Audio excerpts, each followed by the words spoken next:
Good evening. One thing I'm known for is, I'm not known for many things, but one thing is running an efficient meeting.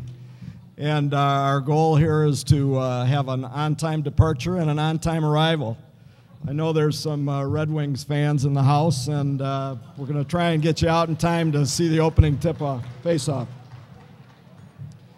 Welcome to the KVCC Foundation's Opportunities for Education Scholarship Fundraising Dinner. I'm Jeff Gardner, President of the Gardner Group and President of the KVCC Foundation Board of Trustees. Thank you for being here tonight.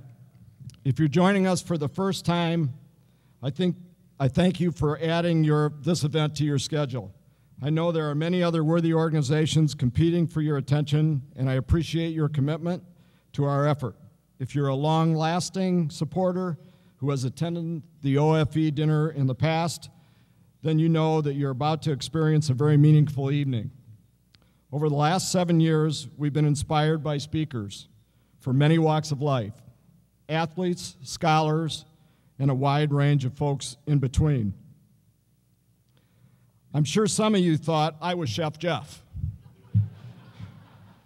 But as my family will attest, I'm much more proficient on the cleanup side of food preparation.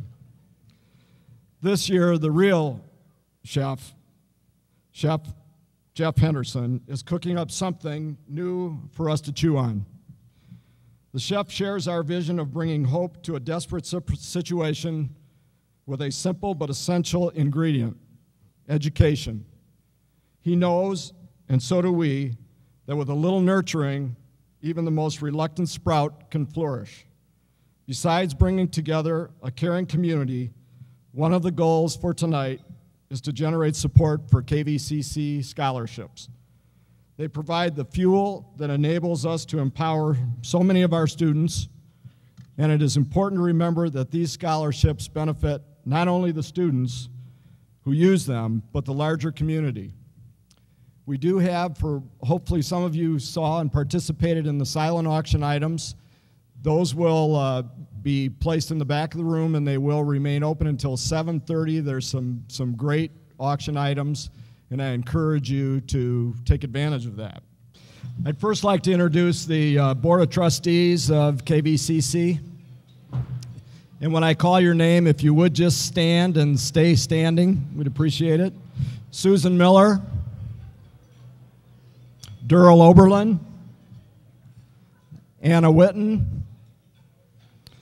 Chris Schauer,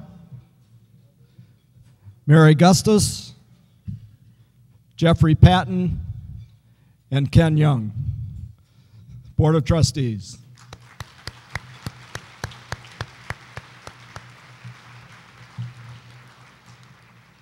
The KVCC Foundation Board members, please stand and stay standing. Michelle Marquardt, Dave Tomko, Larry Luth, Ed Bernard, Bill Harrison, David Yarl, Jerry Miller, Tom Schluter, Rebecca Pierce, John Saunders, Dan Scheid, Jim Turcott, Carolyn Williams, and Ken Young.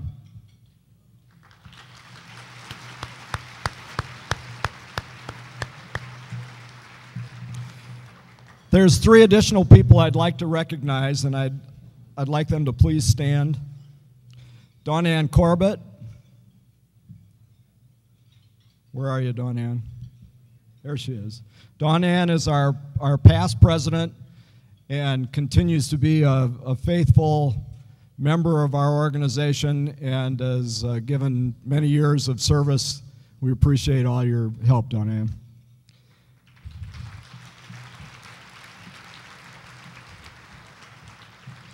Charles Waddles. Where are you, Charles? There you are.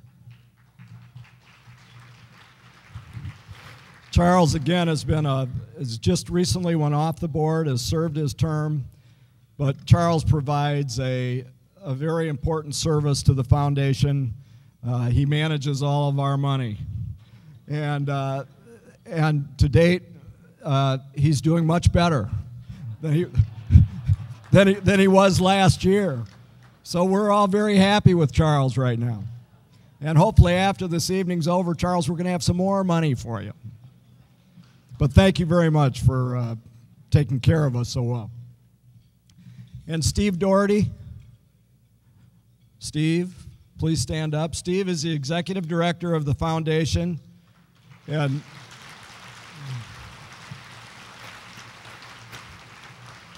Steve is really the glue that holds this organization together. He runs a tight ship and keeps us all focused and makes sure we're all prepared for the many meetings that we attend. And without him, we'd be a ship without a rudder. So thank you, Steve. Dave, I'll turn it over to you. I'm Dave Tomko. Obviously, I'm part of the foundation board and happy to be here. And I want to add my welcome to Jeff's and everybody else's. We're very glad that you're here. We truly appreciate all the support that you give us.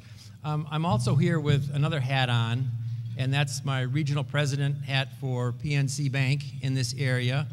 We're pleased to be the presenting sponsor of the event, and obviously we're not alone.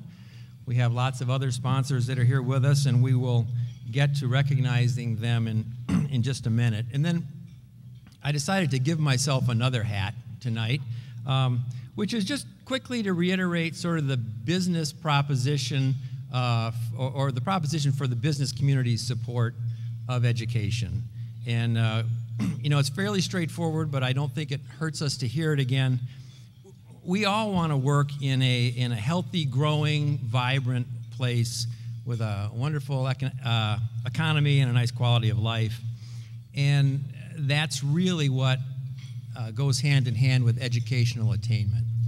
And the more we can work together to raise educational attainment in our area, the better all of us have, and the better lifestyle and the better economy and the better the whole environment is for everybody. So that's why PNC is involved in something like this. You may know that we're supporting education across many levels. I hope you've heard about our Grow Up Great program. We've talked about it a lot. It's support for pre-K education that we think is very important. We've also have a history of being involved with the organization now known as CIS. It's been KCIS. I think it's another thing. It's kind of like Prince keeps changing its name, but the organization formerly known as KCIS, I guess I'll call it. And obviously we're here tonight. So we appreciate that. We're going to stay involved in these sorts of efforts, and I would ask our business partners to also stay involved or to get more involved if you're already doing things. So with that, I would like to recognize all of the sponsors. I have a long list here. That's a good thing. That's healthy for the foundation. I would say hold your applause until the end. That never works all that well, so if you want to do a little polite clapping for a favorite along the way, we'll put up with that. So here we go. American Village Builders, Burmo Enterprises, Dement and Marquardt, Eckert Wardell, Fifth Third Bank, Gardner Group, Greenleaf Trust, John and Vicki Saunders, Christ Enderly Hudgens and Borsis, the KVCC Foundation Board, Keystone Community Bank, Marilyn and Larry Schlack, the Millennium Restaurant Group, Miller Canfield, Paddock and Stone, Miller Davis, Miller Johnson, Paw Paw Wine Distributors, Plant and Moran, PNC, I've heard of them, Radisson, Schupan and Sons, Share at KVCC, KVCC AAUP Faculty Association,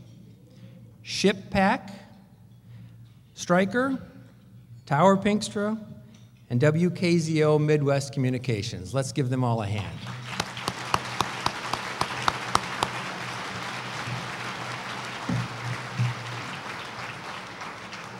We also want to thank all of our silent auction sponsors. We appreciate all of their help as well and look forward to a continued partnership. Jeff, Steve, I don't know what I'm doing now, so hopefully somebody does. Thank you all very much. It's my pleasure to introduce to to all of you, most of you know him, Kalamazoo City Mayor Bobby Hopewell, who happens to be a KVCC alum. Mayor Hopewell is the Director of Hospitality Services at Borges Medical Center, where he leads a team of 250 to provide a clean, safe, and comfortable environment for Borges patients and customers. Before joining Borges, he served as a Community Relations Manager for Bronson Healthcare Group, where he was actively involved in community health improvement and wellness efforts. Prior to his hospital service, he served as Operations Manager for Life EMS Ambulance, directing a staff of skilled professional emergency responders. He was instrumental in developing Life EMS into one of the first ambulance companies in the nation to receive national accreditation by the Commission on Accreditation of Ambulance Services. First elected to the Kalamazoo City Commission in 2003, Mr. Hopewell has contributed his time and energy to comprehensive community development and public safety, and he has worked to ensure accountability and equity in all his efforts there. Please welcome Mayor Bobby Hopewell.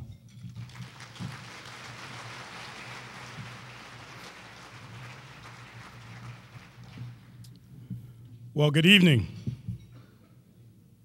Well, good evening. I thought I was here alone for a minute, and I swear I see a lot of eyes out there. Because the mayor always has a job, I was just given another job, so we need Heather and Tom Comer to head to the back. The staff needs to see you. So Heather and Tom, if you're here, head to the back. I'm just doing my job. How are you this evening? Well, have some of you heard of the Michigan Wolverines? MSU Spartans? Well, tonight you're in the home of the KVCC Cougars tonight.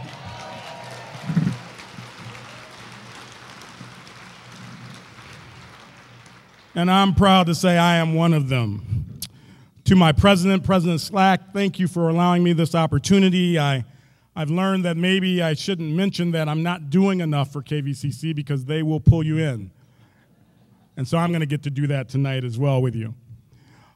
Since I am the mayor of the City of the Promise, and we have young people in our school system here, I want to make sure we see them. Now, this may be off script, Steve. If I'm messing up, oh well, I have the microphone. So, the kids from the CIS, I see you back there. Stand up and let us recognize you because you are the soon-to-be Cougars. There they are. When I was asked to do this, I was trying to certainly figure out what to say. So I thought, since we are a community of great stories, I would tell you a little bit about mine that began with this wonderful little lady, Magnolia Bodley, my mother, the first mom sitting here with the president, who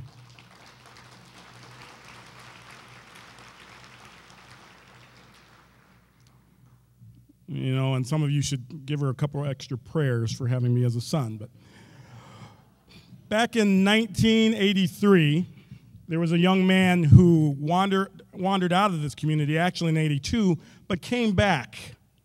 This guy wandered up north to a city up north of here at an unnamed college, but came back to enter the doors of Kalamazoo Valley Community College to become a paramedic back in 1983.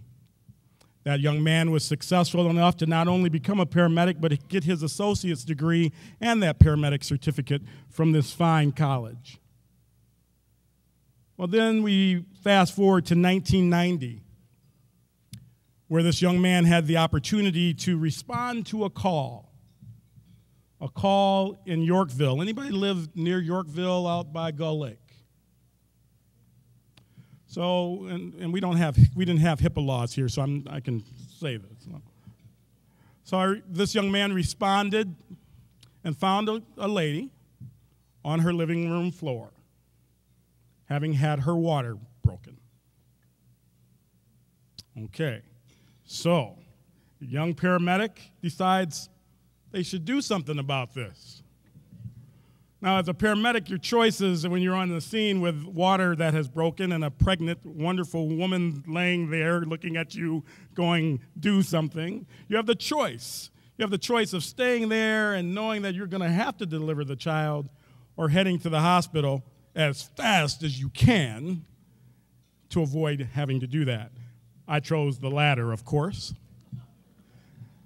But I didn't make it to the hospital. I made it to Gull Road by the water tower. And not being the smartest paramedic, though I started off smart, had all of my equipment in the bench in the back and ready for mom, and we're going to take care of you. But I didn't think to pull over when baby decided that baby was going to come. So we're bouncing down the road, but I delivered Patrick Michael Bond on Gull Road in 1990. Made it to the hospital, mom's fine, baby's fine, I'm a mess. But I get called up to the nursery to sign the birth certificate as the delivering physician. So you fast forward, sorry physicians, Dr. Larson, I know you're here. I didn't step outside of my scope of practice, I just want you to know that. You fast forward to 2010, where I happened to be in a restaurant being served by Patrick Michael Bond here in our community, a 20-year-old student, I believe, at Western Michigan University. 2010. And then you fast forward to May 12th, 2011, where I got to hear this young man talk so direct and distinctly to our young folks at the juvenile home that are having a few challenges. You fast forward to this date where I have the opportunity to be the mayor of my hometown, being raised by a single mom with 4 other brothers and sisters. You fast forward to this moment, standing here before you, being proud as heck, to be a KVCC Cougar. That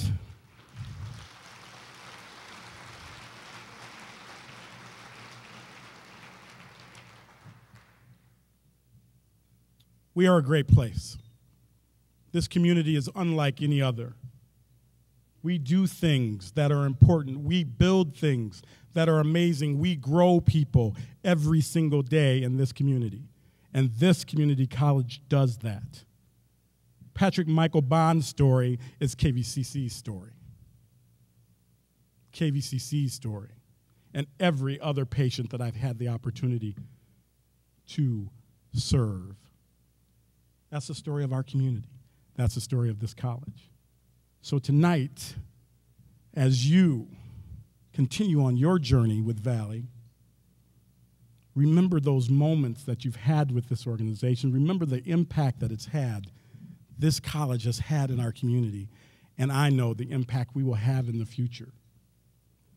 We're starting an alumni association, am I right, Madam President? And I want to be one of the first members in that association, because that association has allowed me to be here tonight with you. Thank you for what I know you're going to do to support this wonderful place.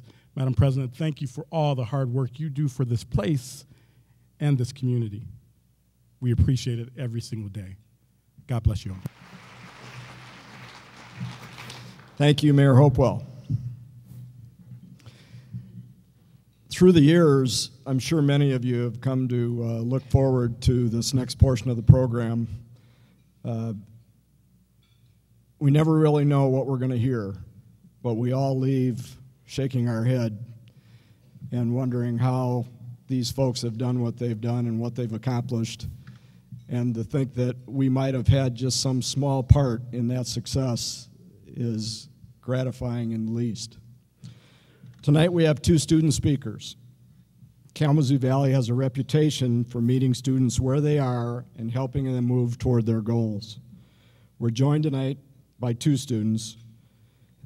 Their names are Terry Lanier and Holly Timmons. Those of you who may have seen the Kalamazoo Gazette today saw a beautiful article about Holly. Terry's a 36-year-old Memphis, Tennessee native who has lived in Kalamazoo for 5 years. He says he dropped out of school in the 5th or 6th grade, but is now studying liberal arts with aspirations of one day earning a PhD in theology. He's an ordained and licensed elder and pastor of Converted Voices Ministries. Terry shares Holly's affection for Kalamazoo Valley staff. They believe in me, and I began to believe in myself. Holly is a 37-year-old single mother who is on track to graduate with an associate's degree in criminal justice, a far cry from the 17-year-old high school dropout she once was. She's overcome many obstacles and credits KVCC with restoring hope and giving her options. Holly's enthusiasm for learning is contagious. She says, "I couldn't scream enough for people to come to Valley. My first instructor there sealed the deal. Both were scholarship recipients. Let's hear their stories." Terry? First of all, I'd like to thank Kalamazoo Valley for this opportunity for me to be able to share my experience. In this book that I truly believe in, it said that we are overcomers by the words of our testimonies. And truly, I have overcome some obstacles.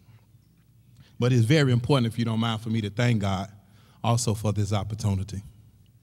Because if it wasn't for him, I don't know where I would be.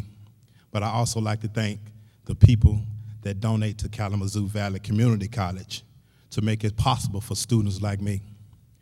Because I grew up in Memphis, Tennessee. I don't know if a lot of you all know that Memphis, Tennessee now, we on the first 48-hour show every day. They finding 4 and 5 bodies a day. As you heard in the introduction, I grew up in a family that was very poor. I grew up around a lot of violence, prostitution, and gangs. I was a young child that come up that believed that the streets raised me. I brainwashed myself, and I allowed other people to brainwash me also. When I was little, when I first started going to school, I used to love going to school. Matter of fact, my mama used to call the school to make sure, did y'all see Terry anywhere around? Because I used to leave the house an hour early because I wanted to walk with my friends. We used to love to go to school. And one thing about me when I was a kid, I loved to learn. I loved to sit and watch and listen. Because kids, we model what we see other people do. And so, as I began to grow older, and the drugs end up hitting the city, and prostitution end up hitting the city, gang members from Chicago and various other states came and hit the city. It was like a domino rippling effect. All the kids that grew up with me, some of us wanted to be police officers, some of us wanted to be firemen, some of us wanted to be investigators and detectives. We used to play in the backyard with our little water guns and everything. It was like that dream, it vanished because all we see drug dealers and, activities in the streets. But at the age of 30, when I came to Kalamazoo, after me going through a whirlwind, being on drugs and all the type of activity that comes along with being on drugs, people didn't have to give up on me because I gave up on myself.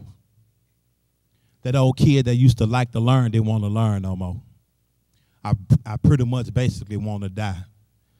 I was a person that I felt like that was my end, and that I knew for a fact that I was going to die in the streets, trying to be a gang member, trying to portray this image and this character of something that I was, but I really was not.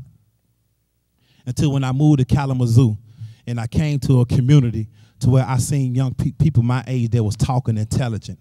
I seen men that was talking with their shirts tucked in. I seen people that would use proper grammar, and it was something about me just seeing those type of people that gave me a little sparkle of hope again, and I wanted what they had.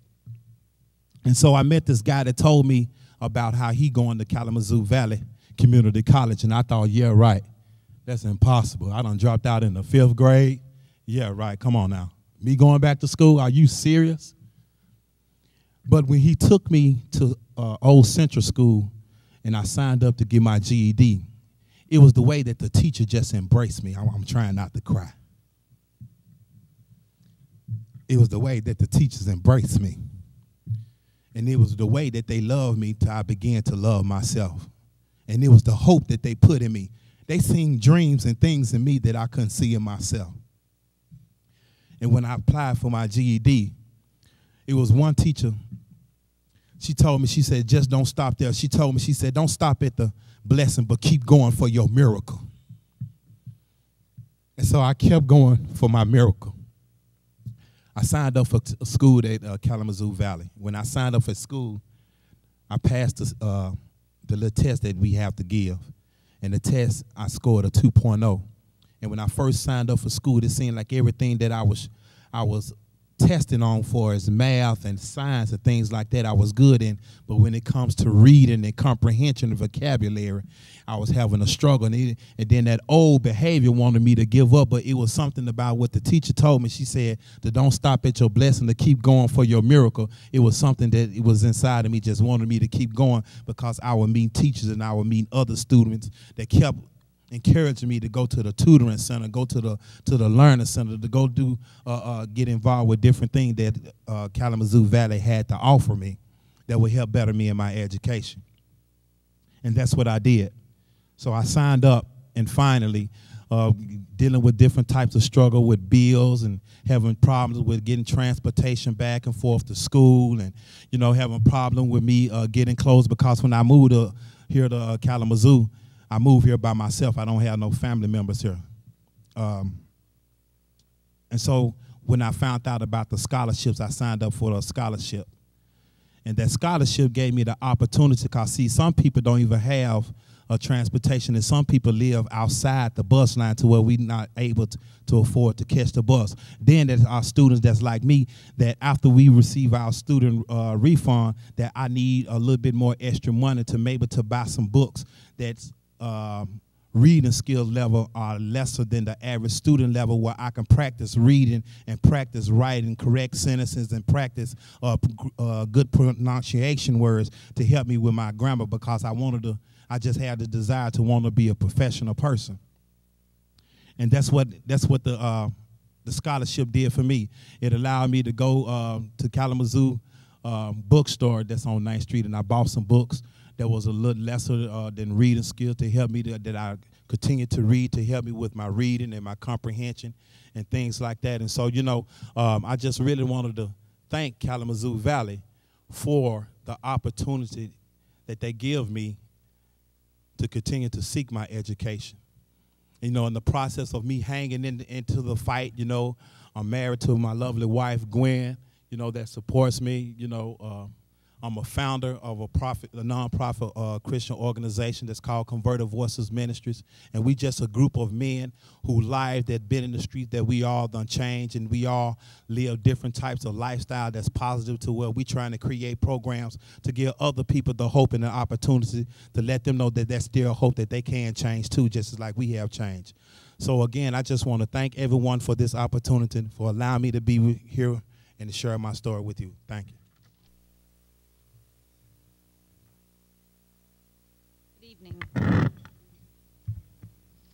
I too would like to thank Kalamazoo Valley Community College for allowing me this opportunity to provide my story to you. It is obviously a great honor to be standing up here in front of you today. My name is Holly Timmons, and I am a student at Kalamazoo Valley Community College, going for my associate's degree in criminal justice. Upon completion of my associates, I hope to transfer to Western Michigan University to obtain my bachelor's degree in criminal justice. As an adult, I was diagnosed with a learning disability after struggling as a child in school. I have not and will not allow this to restrain, disable, or hold me back, but use it as a source of motivation, endurance, and strength. I was strong and worked through this. I am the youngest of 8 children and the first in my immediate family to attend college. Shortly after I was born, my father took his life by suicide, leaving my mother alone to raise 5 of us at home. As a child, I was told I should have been aborted, was unwanted, and the cause of my father's suicide. I was strong and worked through this. Being a single mother proved a difficult task as my mother fell into alcohol and drug dependence. We were subjected to physical, emotional, and sexual abuse throughout our childhood from not only my mother, but others she would have in our home. Our home lacked love and affection and was full of fear. I recall living at the Y, and on a later occasion separated and living with other families due to a man my mother knew threatening to kill us. When my mother returned, she was with the same man, and we were forced to return with her. Nothing stopped this, but I was strong and worked through this. At the age of 17, I decided I needed to leave this environment and go to a healthier one. I had to drop out of high school and work 2 part-time jobs to support myself. I did this until the age of 18, when I obtained full-time employment at a factory here in Kalamazoo. This would be my first experience with positive reinforcement, and it started my healing. I returned to school and completed my high school diploma. I remained employed by this factory for almost 12 years. Guided by an experience received in this factory, I was strong and worked through this. I decided to begin making my own family at the age of 20. And was looking forward to having children of my own and providing to them what I was not given. I was excited to find out I was pregnant for the first time. Everything was looking good until the ultrasound at the end of my 2nd trimester, when I was told my baby no longer had a heartbeat.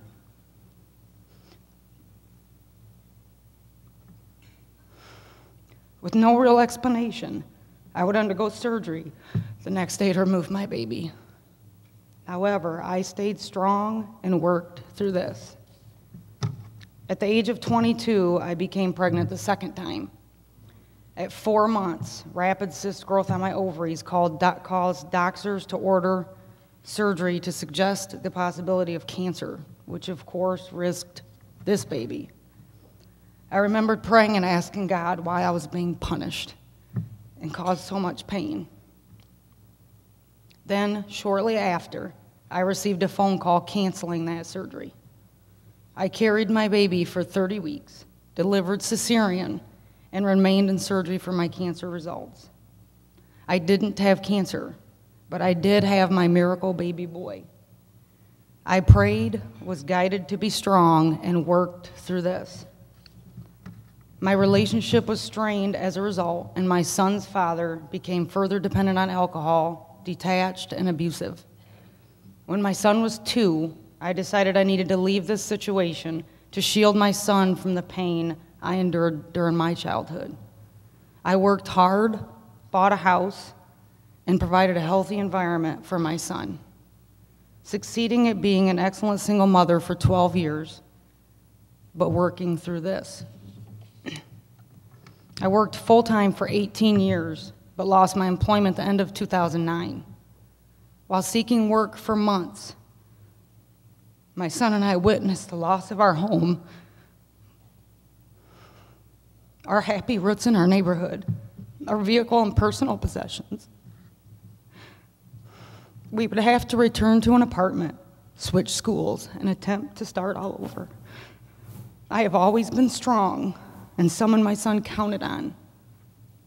But this time, I remembered saying, I didn't know how I could get us through this. I saw no more strength to work and see us through this. Having to fight all my life, my strength was gone, and I was tired. For once in my life, I felt I had run out of options to fix my pain. My son, at the age of 13, looked at me and said, Mama, you will get us through this. You always do. I am thankful to my son for pulling strength during my strong times and returning it to me during my weakest. My son provided my strength, and together we worked through this. The next morning, I enrolled at Kalamazoo Valley Community College and have excelled ever since. My strength could not be higher. I have a sense of renewal, and most of all, a high degree of pride radiating from my son. There are not many sources of funding available for women in my position in life. During my fall semester, I began to worry about the possibility of being able to complete college, or if I would have to cut back and continue seeking work. After completion of that semester, I received a large scholarship offered by the KVCC Foundation, the President's Endowed Scholarship.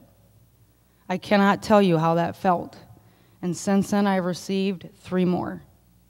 The scholarships offered to me through KVCC Foundation have eased my financial burdens of attending college. They have allowed me to focus on my education and continue to show my son the benefits of strength, commitment, and the value of hard work, showing us both to never give up. With the generosity of donations behind the KVCC Foundation and instructors who chose to mentor me, I am achieving greatness while learning through this. Due to the amount of hurt prior to attending Valley, others didn't easily influence me. However, I am strong enough to stand here today to provide my story to you because of the generosity of individuals like those here tonight, the donors behind the KVCC Foundation, and instructors beside me throughout my college experience. I am proud to say I have overcome many difficult life challenges. However, I would not go back and change any aspect of these because they have molded me to be the person I am today. With the help of the KVCC Foundation scholarships and their caring donors, I have completed 33 credit hours, achieving an overall 4.0. I was inducted into Phi Theta Kappa and later elected Vice President of Leadership. I have received and returned admiration of many wonderful and respected people. I stand today to say I will conquer this. Thank you. I'd like to introduce Rebecca Pierce, one of our board members, who has a message for you. Thank you. I'm the editor of the Kalamazoo Gazette, and I am so proud to be a part of this community. It is very difficult to listen to these stories and not be moved. And in all my years as a journalist, I find such power in these stories. I cannot convey to you. Words are not enough. They just can't do justice to what people can do when they come together. Holly and Terry, your story is inspirational to all of us. And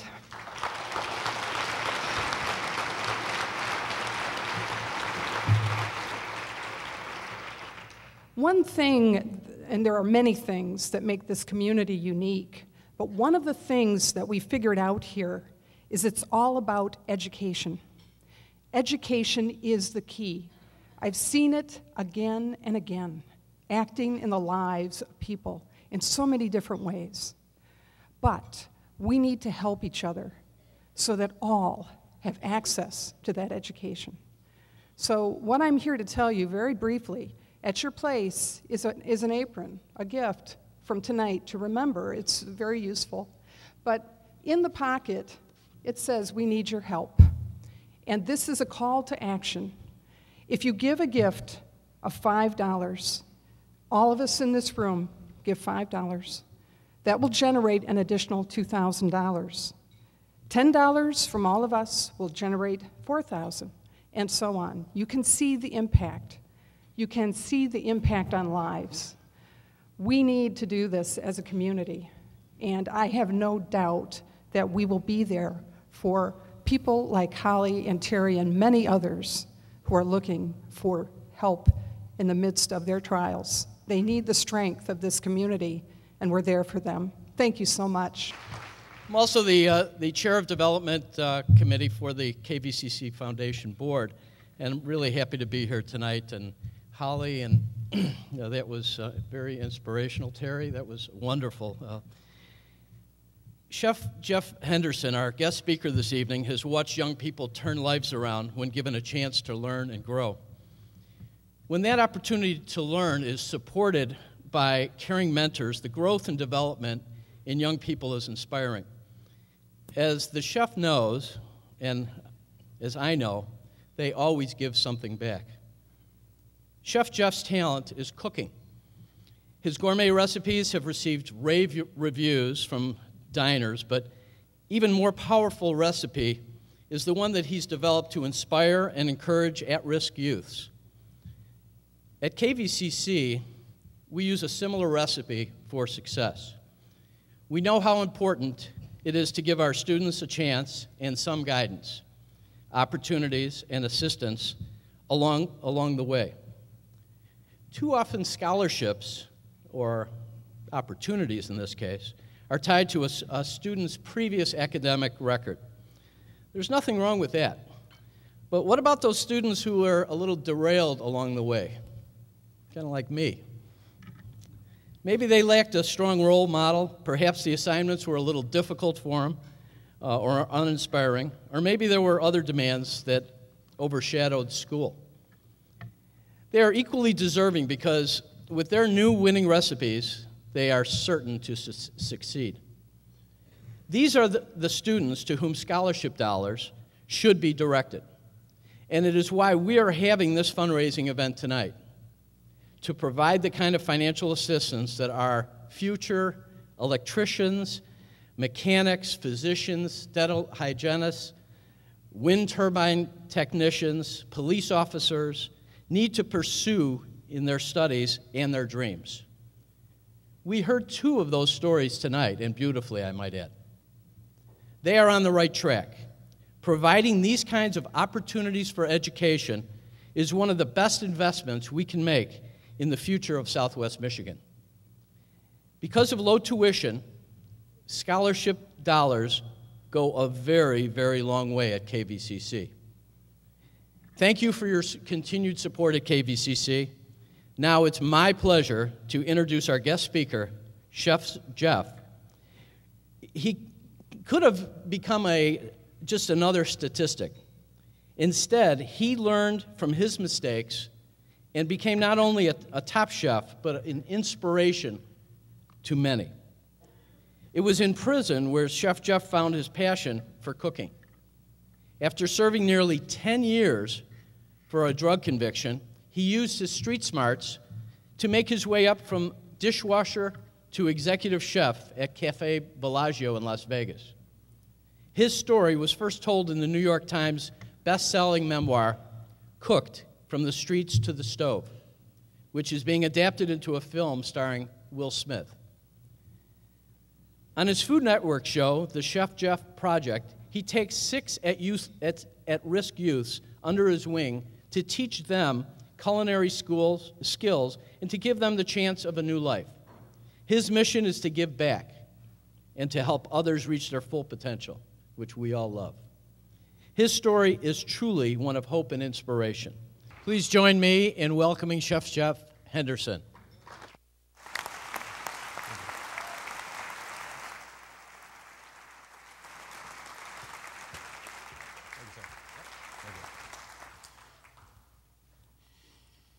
Wow. First of all, I want to say this evening that tonight you're not going to hear just my story. There's a parallel between the Chef Jeff story and Holly and Terry. There's a parallel that connects my story to all the young people who are sitting back here, to all the disenfranchised, and all the individuals who may have endured shortcomings and setbacks in life.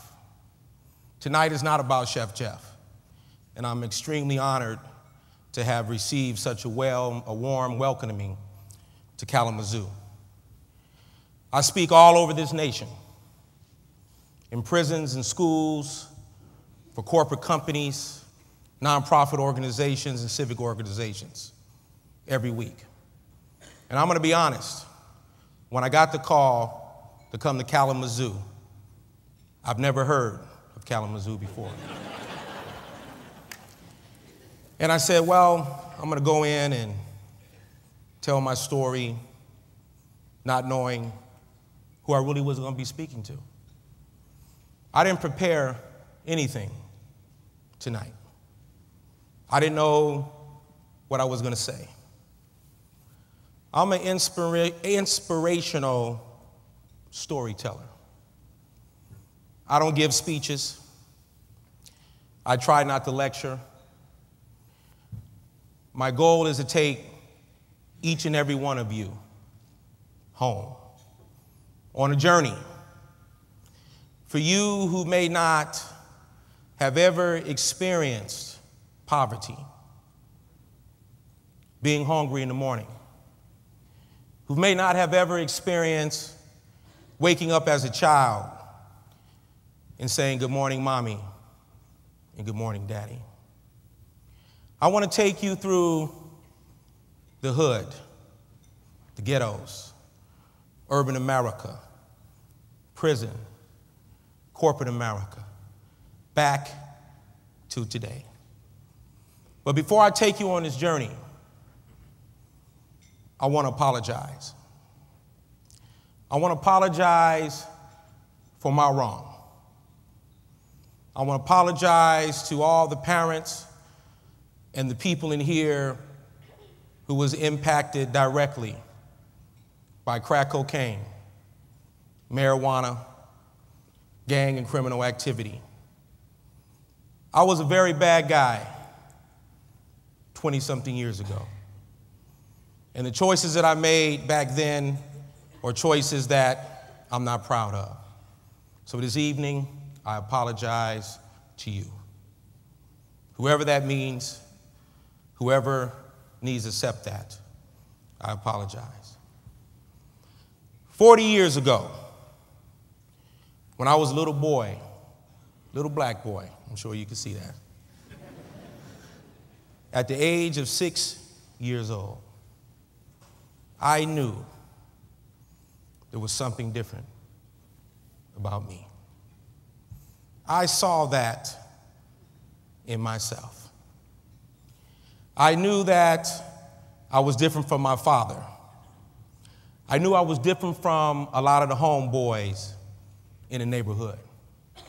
What made me different is that I had an ability to see beyond poverty.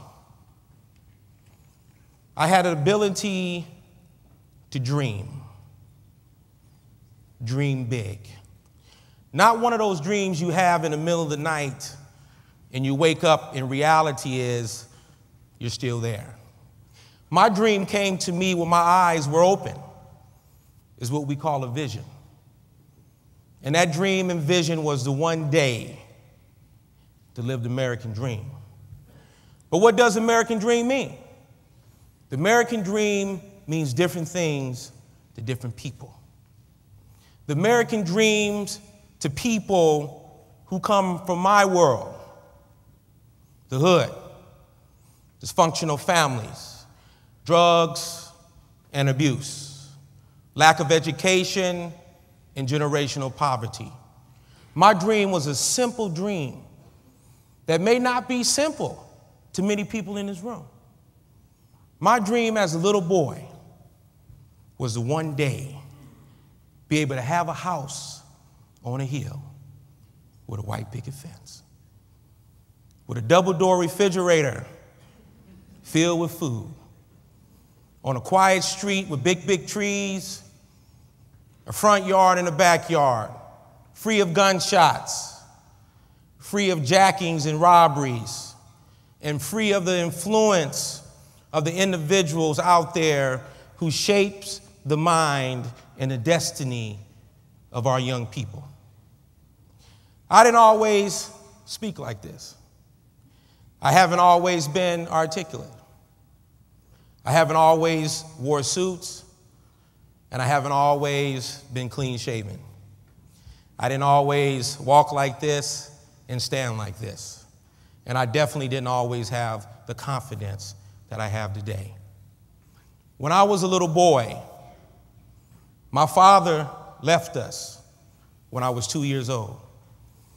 My mother was an alcoholic, and I watched my mother come home many a nights and drank herself to sleep. My mother, who loved my sister and I, was a product of generational poverty. And when I talk about generational poverty, I talk about a condition of a people, the state of mind of an individual.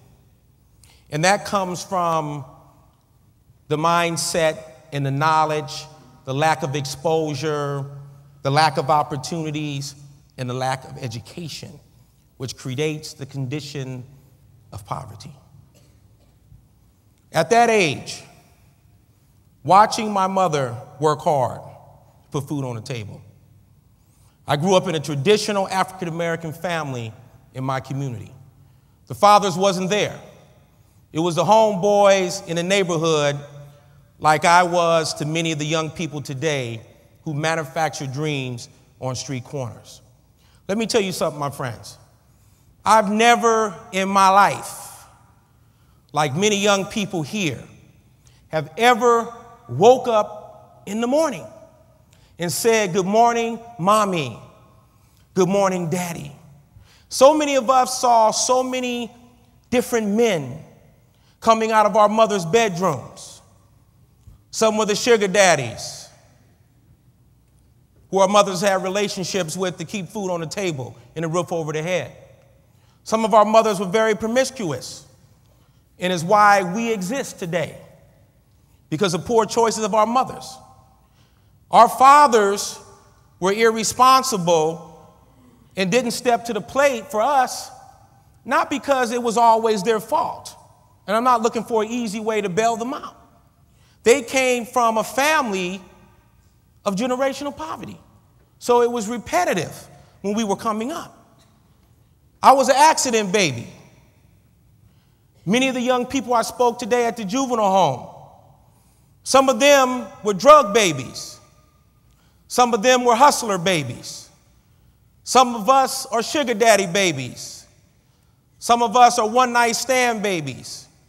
So imagine young people being born into the world under those social conditions, the dysfunctional life of what it's like in inner cities. So how can you expect a young person to have a chance? We didn't have the simple things that most folks take for granted. A fruit bowl. Imagine never having a fruit bowl in your house. That's unheard of in mainstream America. We never had fruit bowls. We never had choices for breakfast, lunch, and dinner when we opened a refrigerator. When we woke up in the morning, our mothers wasn't there. They was either working or they was out in the streets.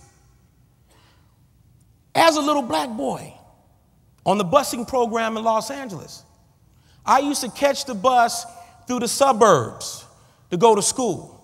Sitting in that window, in that seat, 5, 6, 7 rows behind the driver, looking out at these houses on the hill with the white picket fence.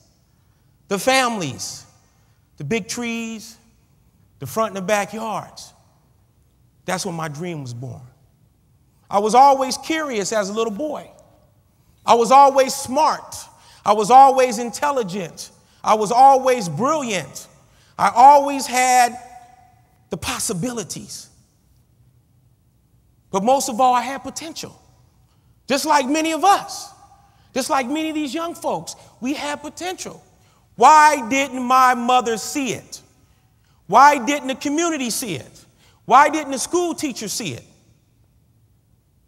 My school teacher, Mrs. Scarborough, is one of the few teachers I remember. She used to scribble mathematics and history and social science on the board. Jeffrey, do you understand what I'm talking about? Yes, ma'am, I do. But I really didn't, because I was ashamed. I didn't want to feel like I was dumb or ignorant. So I said I did understand. But that wasn't reinforced by my mother, because she was uneducated. So she didn't value education. People from the inner city who come from poverty value getting a job. They don't see the value of education. The teacher never could convince me that the payoff of education is the American dream. But at the age of 46 today, I get it now. The teacher never saw the brilliance in me. I never saw the brilliance in me. But there were certain strengths. There were certain God-given talent that we have.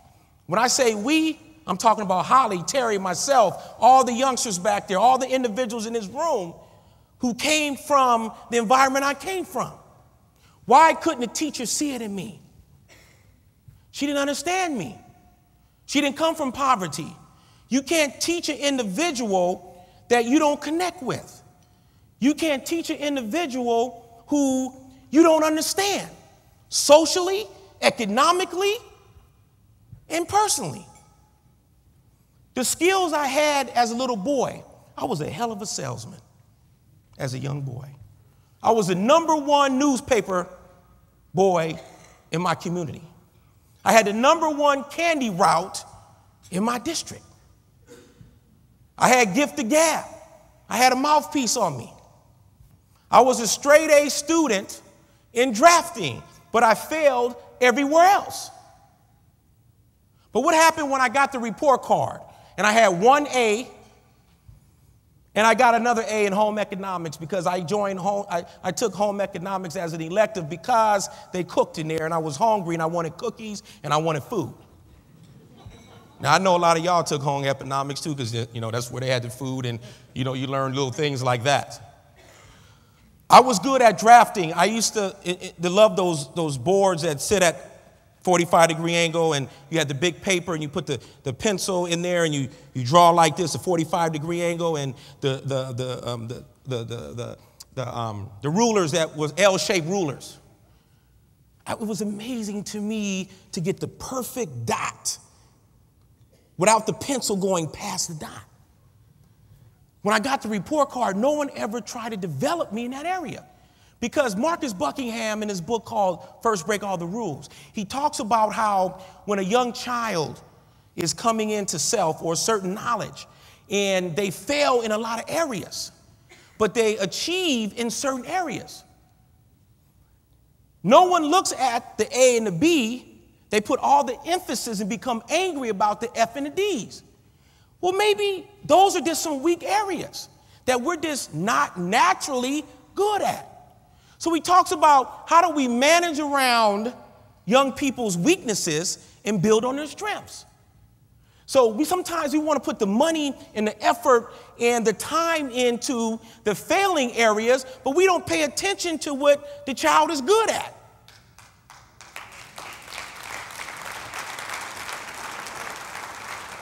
You guys with me? All right. Now, so many of these young kids are geniuses right here in this room. Untapped potential.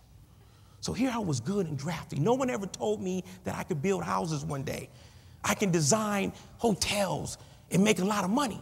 I got beat up because I failed in everything else. So the school and everybody put emphasis around what I wasn't good at, but forgot about what I was bad at, but forgot about what I was good at. Because when you don't have a foundation of education, the day you come out your mother's womb, and your parents are uneducated, they don't have the middle class values and understand the payoff of education young, it's very difficult to get people like myself to embrace higher education at such a young age. And this is why we have the challenge of our young people not being able to comprehend basic math, basic English, history, and social science. Because we put all our emphasis around the children, pushing them and beating them up about education. But if the parents don't buy into it, that's a negative impact that child has when he goes home, because the mother and the father or whoever the overseers of the children, they don't get that. My mother never came to PTA. My mother never sat at the table and done homework with me. She just whooped me for bringing home F's and D's. She never paid attention to the 8, just like the school teacher didn't. But there was something about me that was different. When I became the #1 newspaper boy, the #1 seller, there was other people in the community that saw that potential in me. Well, who were they? They was the homeboys, the hustlers, the drug dealers, the gang members, who had an eye for talent in our young people. So I said, this guy is sharp. He doesn't smoke. He doesn't drink. He's a hustler. How can we bring him in? So I started stealing, breaking in houses, stealing cars, stealing bicycles as a juvenile because I wanted money. The value systems of people who come from poverty become very materialistic because we want what everybody else has. Why not? That's the American dream. Why shouldn't everybody in this room, in every community, own a house? Why shouldn't we have a job? Why shouldn't we go on vacations once or twice a year? Why shouldn't we have an opportunity to sit at the dinner table with people who embrace us, whether it's a mother and a father, and talk about education and stimulate our minds? Today we did mind stimulation at the juvenile home. Mind stimulation. We talked about things that young people never ever heard. I visit the tables in here today, and I talked about 5 or 6 young people who never had lamb chops, who never had a patty pan squash, who never had white Dover sole, who never ate food on a white china plate, who never had the experience of putting a napkin on their plate. Tonight is a game changer, whether any money is received tonight for these young people.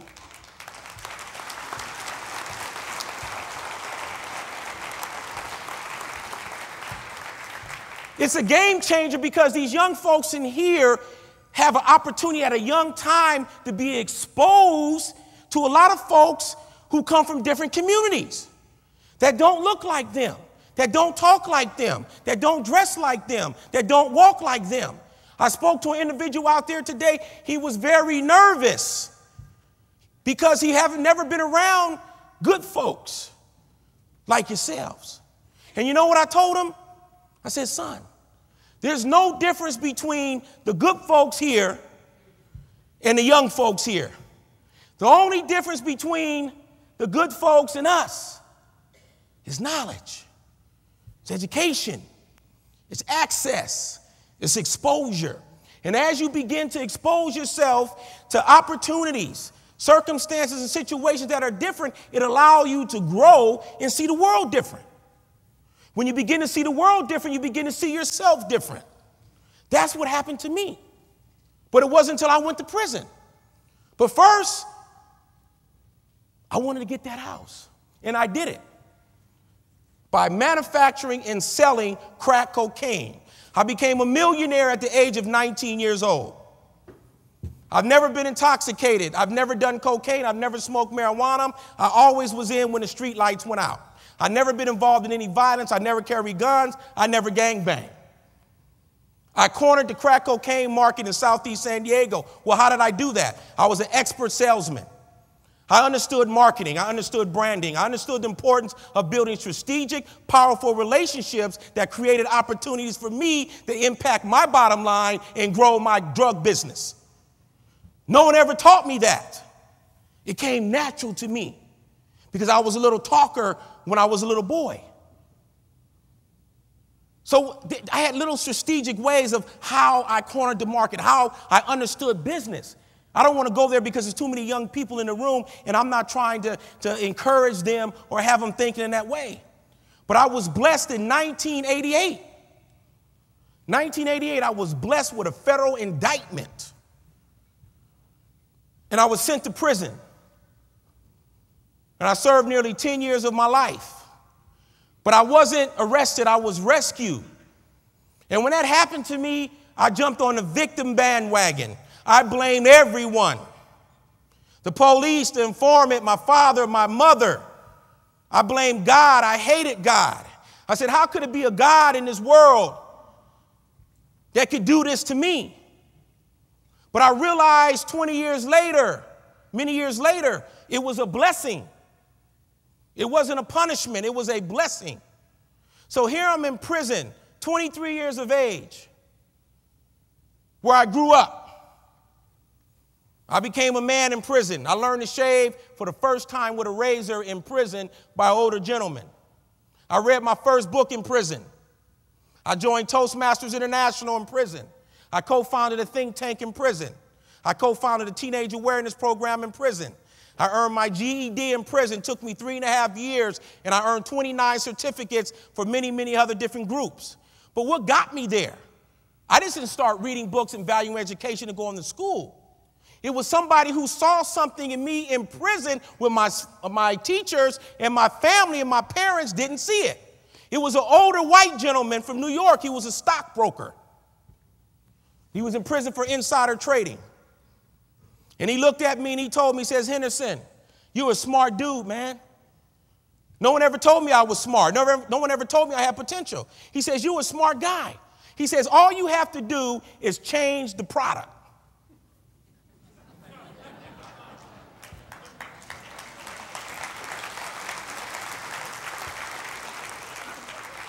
Build a brand. Have integrity.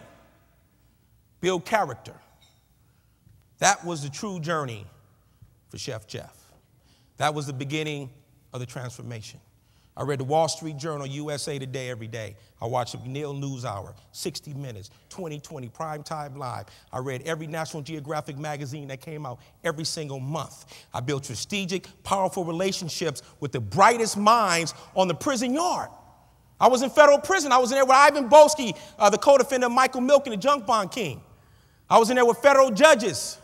Alan Hastings, the first federal judge impeached in Florida. I was there with CEOs of corporations.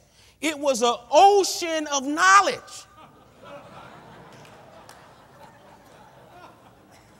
I turned Terminal Island Federal Prison into the University of the Penitentiary. I intellectually jacked and robbed every person in prison that was smarter than me, more successful than me, and who had an ability to connect the dots to education, to the American dream.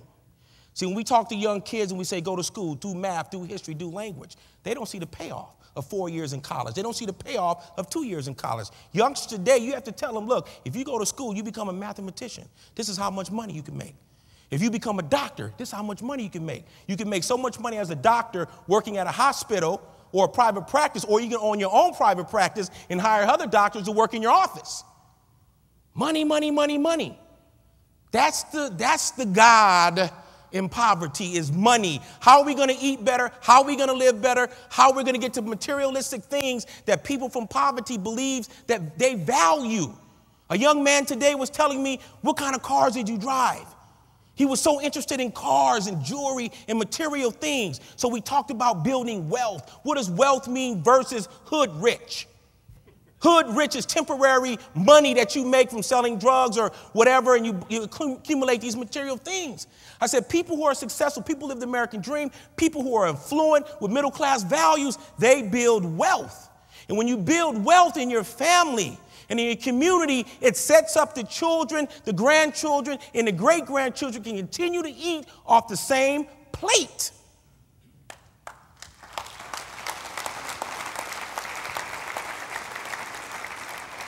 I didn't realize that until I became friends and built partnerships with a lot of folks who didn't look like me, who didn't talk like me. And I had blinders on my whole life. I never saw the opportunities around me growing up. But as I began to expose myself and learn about myself and love myself and forgive myself and to give back and embrace education, is when the blinders begin to come off. And as you gain information, you gain education, the blinders come off and you can see things that a lot of you good folks in here see that we don't see over here because we have a visual blindness in front of us. Knowledge allows you to see and think different depending on the level of knowledge and information and access that you have. I came from nothing. Prison GED, 29 certificates, to be the first African-American chef de cuisine running a multi-million, $30 million a year operation at the world-renowned Bellagio Hotel.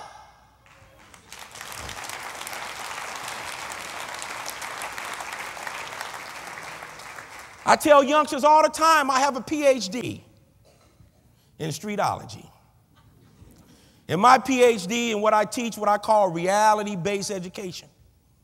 This is what these youngsters have to grab first before they see the value in traditional mainstream education. Respect, the importance of hard work, common sense. You cannot be successful without the basics of life. Self-esteem, value systems have to change. My children today wake up every morning and they say, good morning, mommy, and good morning, daddy. My children have never seen another man come out of their mother's room. They have never seen me with another woman. I hug my son every day. I kiss him every day, and my daughters. And I tell my son how much I love him, how powerful he is, how smart he is, how intelligent, how brilliant he is. And I tell him, you can be anything you want to be, son. Never be intimidated by someone who may have more than you. They have been exposed. We value education. I have stickies all over the house. My kids are homeschooled. I have 2 teachers that come to my house every week. My wife is very intelligent. She's a brilliant mother. We teach our kids every day, but not just traditional, how to sit at the table, how to conduct yourself, how to say good morning, good afternoon. It was a pleasure to meet you, how to smile. All the things that I had to learn first because I had no examples of being a father. You can't become I'm not talking about a good daddy. A good daddy takes the kids down, buy them games, bicycles and stuff. I'm talking about effective parenting. What does that mean? Effective fatherhood. Things that young boys need to learn from their fathers. How to clean their behind. How to shave. How to address women, how to respect. You're not born in this world learning those things. You learn from example. So we ask ourselves, why do we have the conditions that we have in our community? Well, this is what these young folks came up under. This is why we have this problem with these folks. So throughout my prison career, I always say when I was on vacation, I read as many books as I can. I have probably close to 1,000 books at home. I read the works of Brian Tracy, Marcus Buckingham, Guy Kawasaki. This guy is the wizard of branding. Marcus Buckingham is a strength-based guru who worked for Gallup-Poll for 20 years studying the world's most effective managers and leaders. I was obsessed with success. I wanted to know, what do the chefs know that I don't know? What do the folks that live in the neighborhood, in the suburbs know that I don't know? Because I want to live there.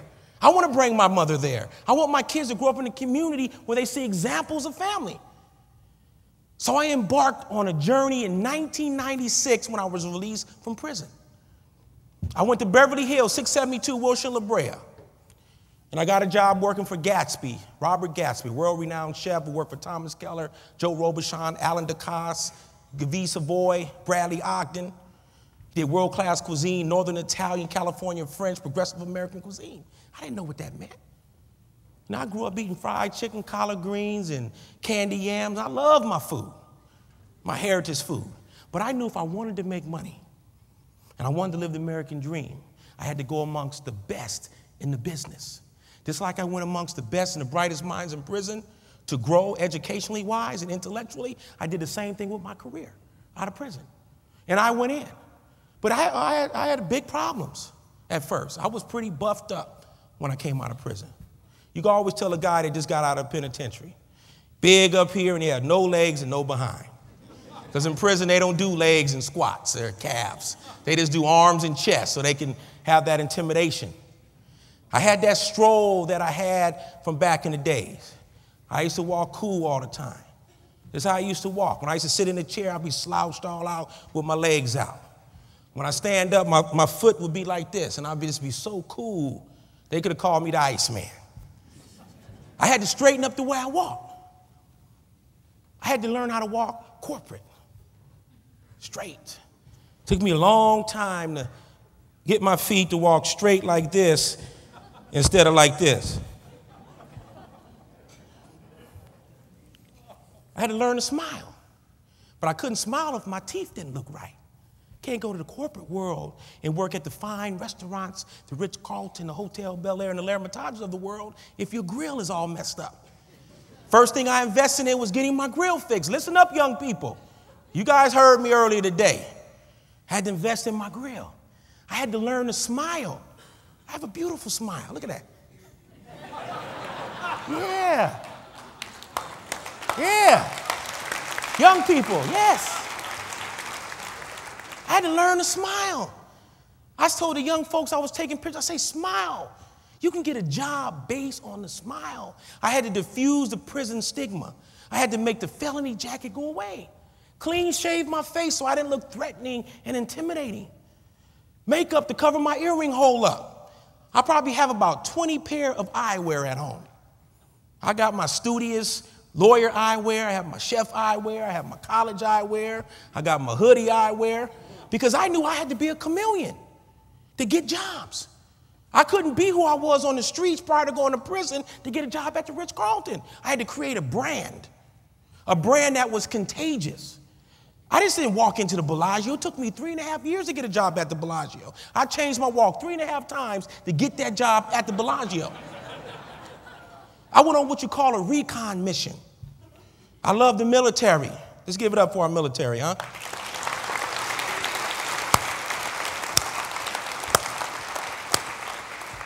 I went on recon missions. I'm going to wind this up here a little bit. I went on recon missions for every job I ever got. Listen up, young folks. Whoever don't have a job, you want to get a job, I'm Chef Jeff going to show you how to get a job, right?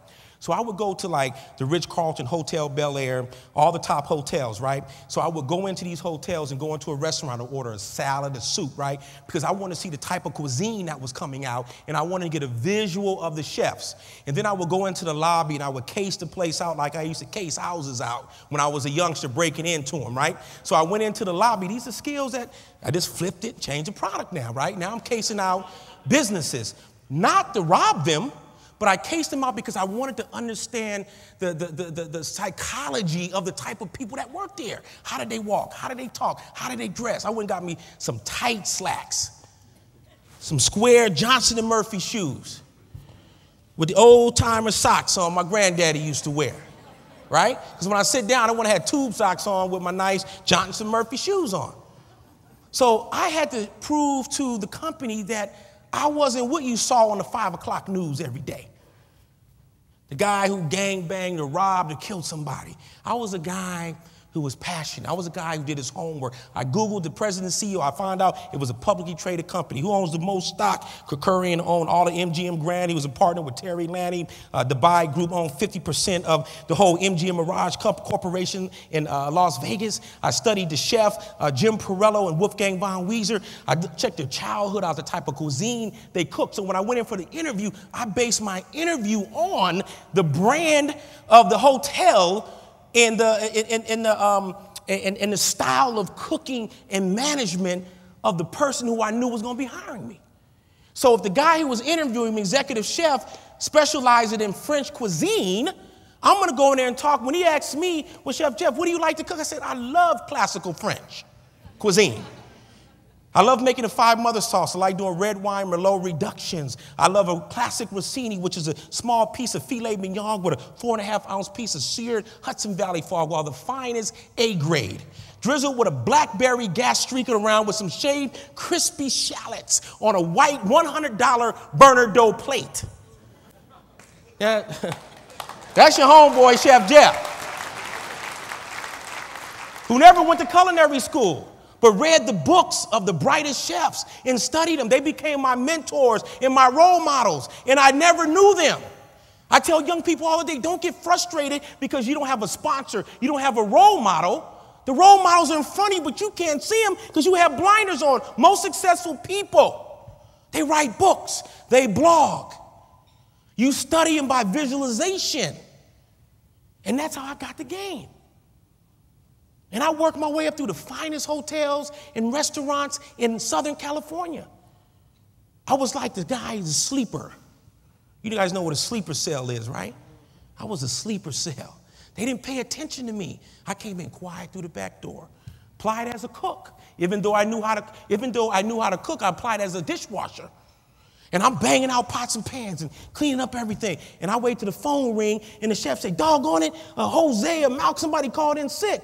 And I would say, hey, chef, sir, I can work that station. Wait a minute, you know how to cook? I said, yes, sir, I can cook. I would get in there and start banging out, sauteing. It's got me hot now, ready to roll.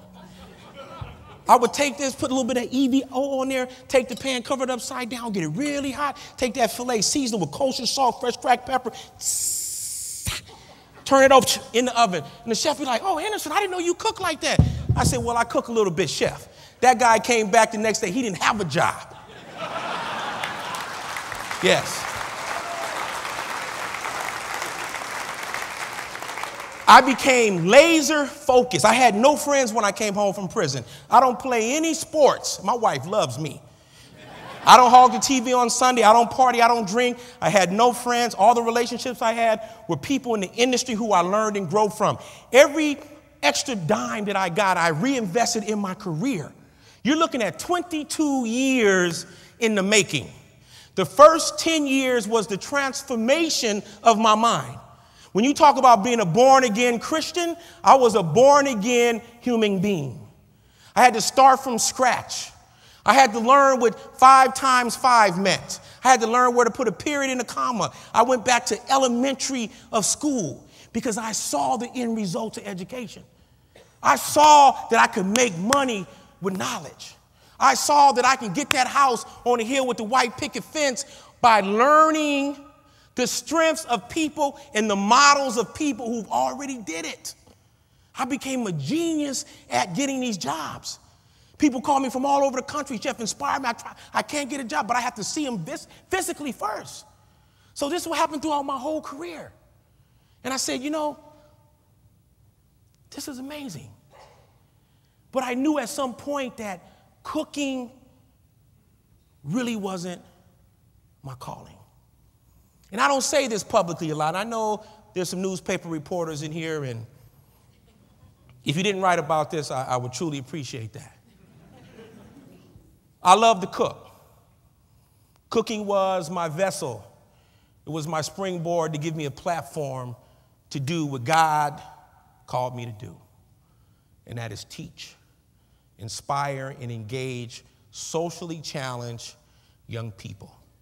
When I learned to cook in prison, I never had a dream of cooking. I got fired on my job. They put me in the kitchen, and I started helping out the other cooks in prison, and I became very good. Within 6 months, I was a head inmate cook, and I had a little chicken business while I was in prison. I used to cook for some of the elitist inmates, and these stockbroker guys had so much money.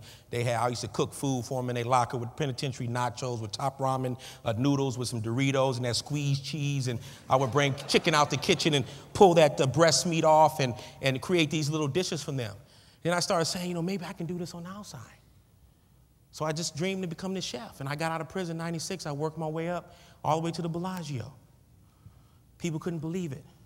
But my story and my rise to chefdom was an inspiration to so many people who had stories like me.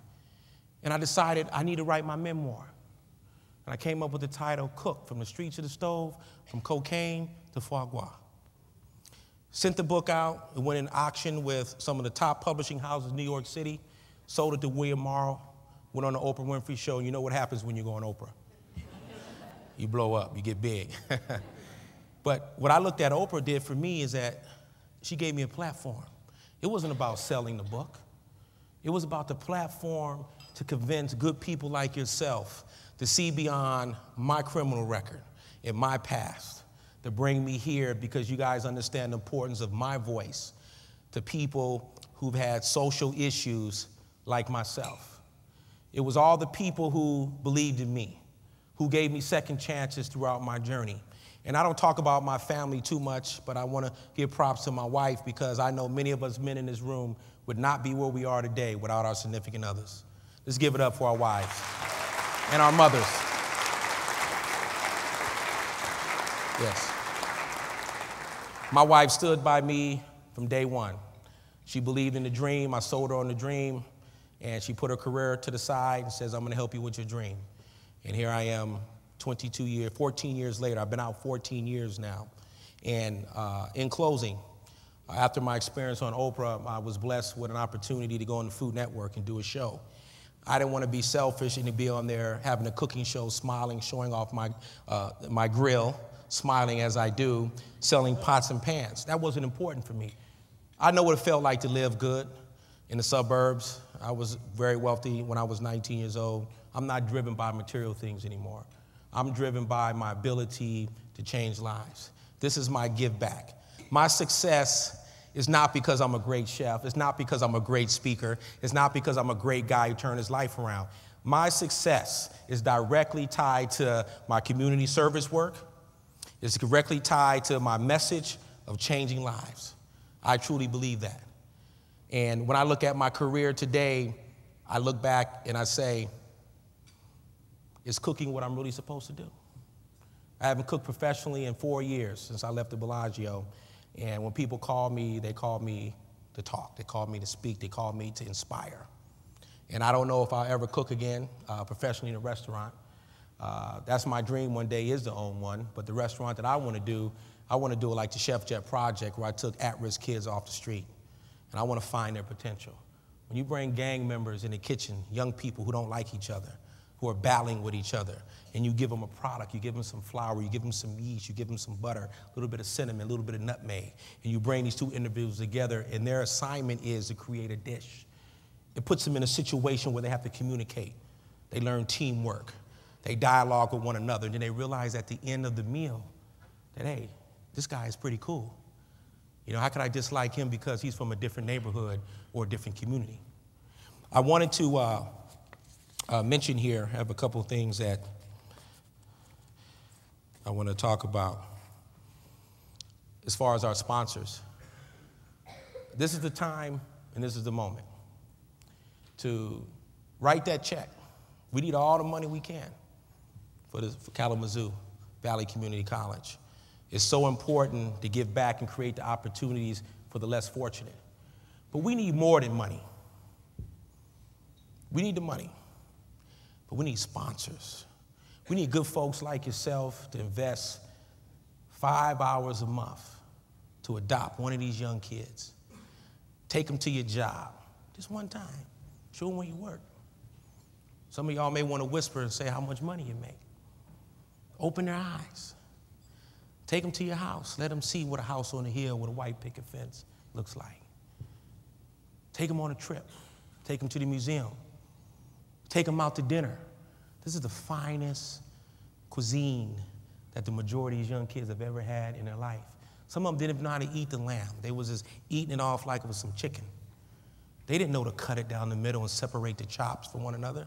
This is an amazing moment tonight. These children need love. These young people need commitment. It's easy to reach in the pocket and put the money and then walk away and go back to your lives. But they need guidance. They need inspiration. So think about that tonight when you do write that check.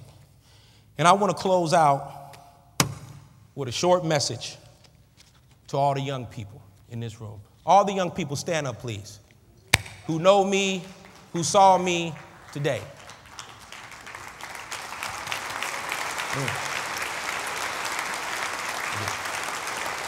Yeah.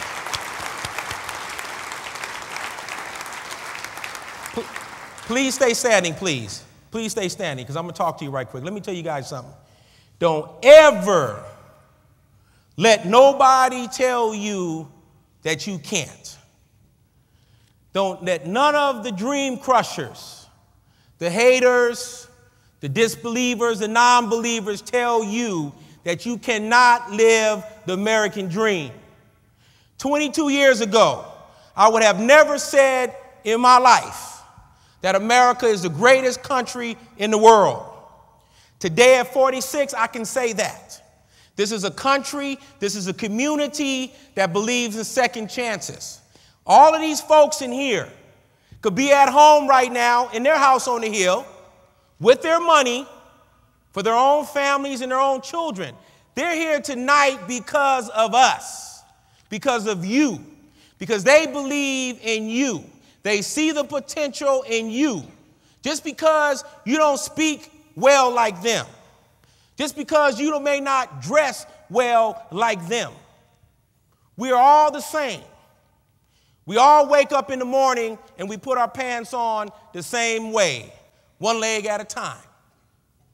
The only difference between successful people, the only difference between people who live the American dream, the only difference between people who have refrigerators at home with choices for breakfast, lunch, and dinner, the only difference between folks who take their families on vacations, the ones who value education, the only difference between the young kids who have a mother, father at home who sit at the dinner table every day in the evening and the parents stimulate their mind intellectually, the only difference between them and you is knowledge. It's seizing the moment of opportunity. This is your moment right now. This is your moment right now to say, I want to change. When you go home tonight, you look yourself in the mirror and you ask yourself, who am I? What are my value systems? What are the things most important to me? Today, I'm living the American dream. I got a house on the hill with a white picket fence. I have a swimming pool. I have a basketball court. I have 4 refrigerators, and every one of them got orange juice, apples, oranges. I got fruit bowl on the middle of the table, and I got a cake dish sitting on the top of my refrigerator in the kitchen. And the reason why I say that, because that was important to me, and that's my American dream. What is your dream? What is your purpose? What is your mission? Are you going to be laser focused to live the dream? Are you going to be laser focused to get that house? Are you going to be laser focused to go on a vacation? You know what it feels like to go on a vacation? To go through the airport with your family, get on the airplane, they bring a meal to your plate, you got your headphones on, you listen to your iPod, you're flying over the Pacific Ocean to Maui, or you're going to the Bahamas, or you're going to Europe. That's a beautiful feeling.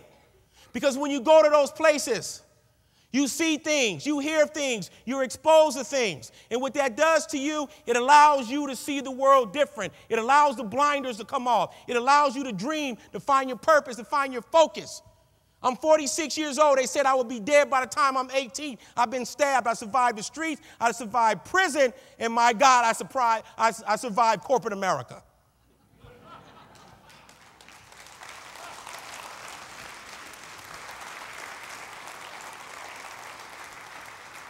I'm your homeboy.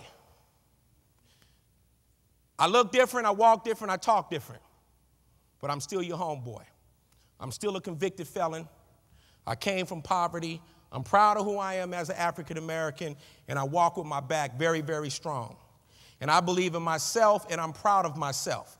So when your journey forward, if you don't get the pats on the back, and you don't get no one to hold your hand and guide you, tell yourself you're smart. Pump yourself up, because that's what I had to do. Never, never give up. Fight the good fight. And if you want to live the American dream is for you. In Kalamazoo, let me tell you, I'm going to talk about you across this country.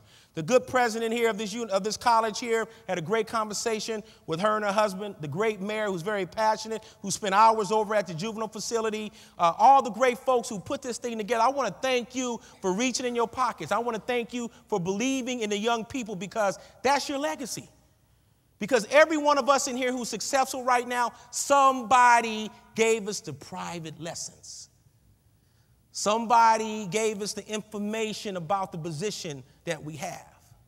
Somebody saw the potential in us and gave us access, what allowed us to live the American dream. So we owe that back to the next person coming along. So how difficult is it to take one of these young folks? Look at them, just one. Take one of them to get their hair done. Young ladies, to take them, show them how to dress, how to sit, how to cross their legs properly, how to wear conservative jewelry when you go for a job. Not 9 earrings in each ear, not 20 rings on your finger, but know how to speak. They just need to see it. They just need to hear what it's like. My friends, thank you very much for having me. Whew. Thank you.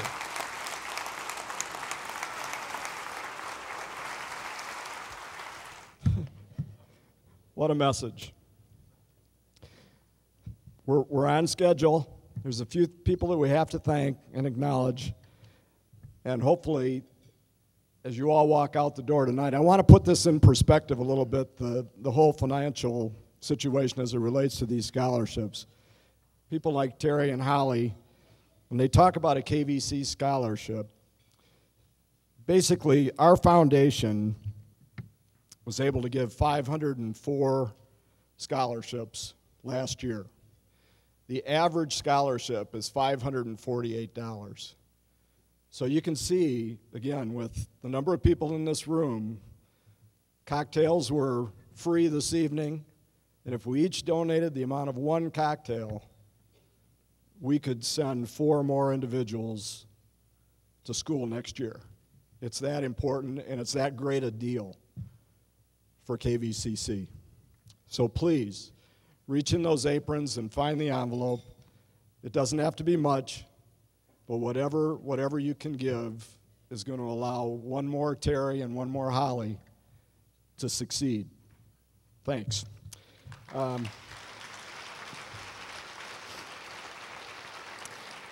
special thank you to PNC for their sponsorship of our keynote speaker tonight, and also the aprons. It's community support and partnerships like this that allow us to feature a keynote speaker of the quality of Chef Jeff. Thanks, PNC, for your continued support of KVCC and its foundation and events. Also want to recognize Midwest Communications, Pawpaw Wine Distributors, and the Radisson for their tremendous sponsorship support of tonight's event. Thank you for those who participated in the silent auction. Bold, Zazio's, Burdick's, Webster's, Oakwood Bistro, Common Solis, Great Lakes Shipping Company, Macy's, the Mercantile, Millennium Restaurant Group, and Willow Day Spa and the Moores Golf Club. Thanks, all of you. Many thanks to the Waddles Wiley Family Fund. They sponsored the students that were at each of your tables tonight. Thanks, Charles, and your family. I would like to thank the KVCC Student Success Center and the staff and volunteers that assisted with the dinner tonight.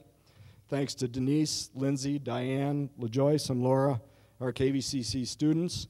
Thanks to Tom, Dawn, Tom, and Linda for their efforts, and thanks to the KVCC Foundation Board, both trustees and foundation.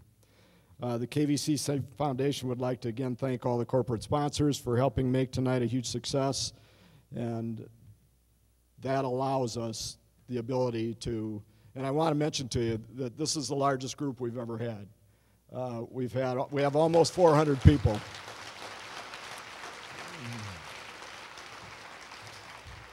And as I promised, our program was supposed to end at 8:30, but I just couldn't cut off Chef Jeff. So it's going to be hard to beat this one, but we'll try our hardest next year. And thanks all for coming, and have a great evening. Thanks.